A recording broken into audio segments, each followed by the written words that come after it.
Hello, my name is Alvaro Arana. I'm a student of the double international degree of Economics and Business Administration. My final degree project, I have chosen to make a research about the Islamic finance and the implication its adoptance would have within the Spanish economy. As it is glaringly visible, the Spanish economy, after the unleash of the global financial crisis in 2008, has been going through one of the worst economic periods of its history. So the financial system has completely collapsed, and not few people have advocated for alternative financial systems. One of these systems is the Islamic financial system that in the next couple of minutes I will describe, providing the viewer with a basic insight about the basic tenets underpinning its structure, and analyzing which effects its implication in the Spanish economy would have. Well, the first thing when speaking about Islamic finance is that the Islamic faith doesn't allow any distinction between the human activity and the divine injection. And so, every sphere of the human being must be subjected to the rules of Allah. And so, the Islamic financial system harmonizes the secular financial system, which canalizes the funds from the surplus units to the deficit unit, but under the rules and precepts of the Islamic faith. So the three core tenets of the Islamic faith, which are the principle of ownership, equity, and participation, must be present in every financial transaction of the Islamic financial system.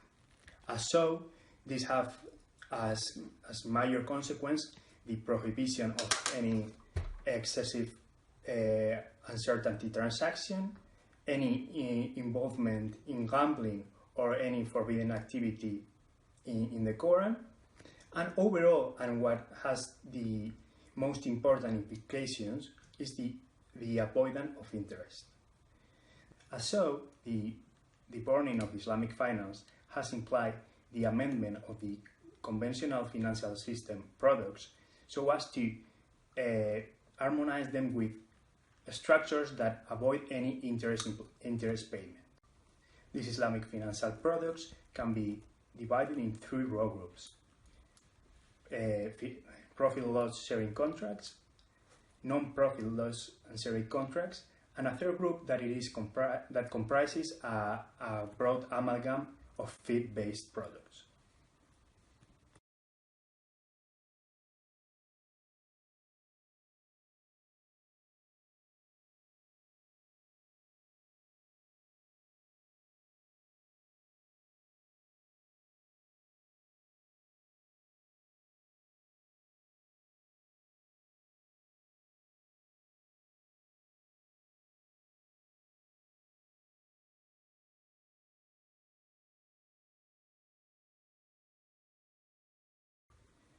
Supporters of Islamic finance claim that these core tenets make this alternative financial system much more resilient to economic shocks, and also a better way to canalize the funding from surplus units to the most profitable projects, as the profit and loss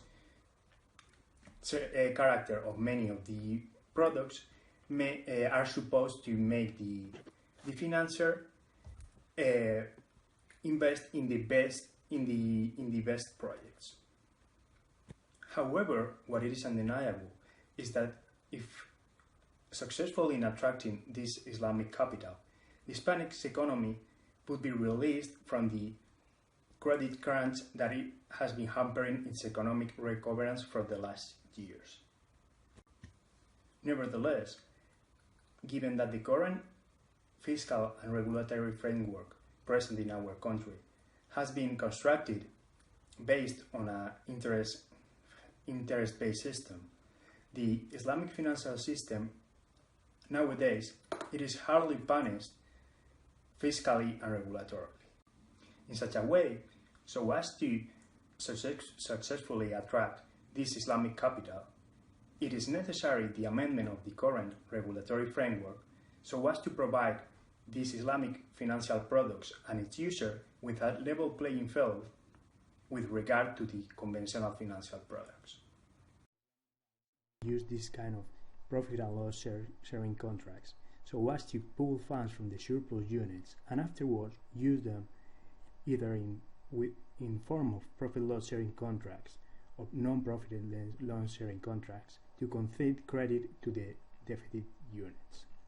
In such a way, given the profit loss sharing contracts character of the pooling of funds, there is an imbrication between the economic engines of the Islamic financial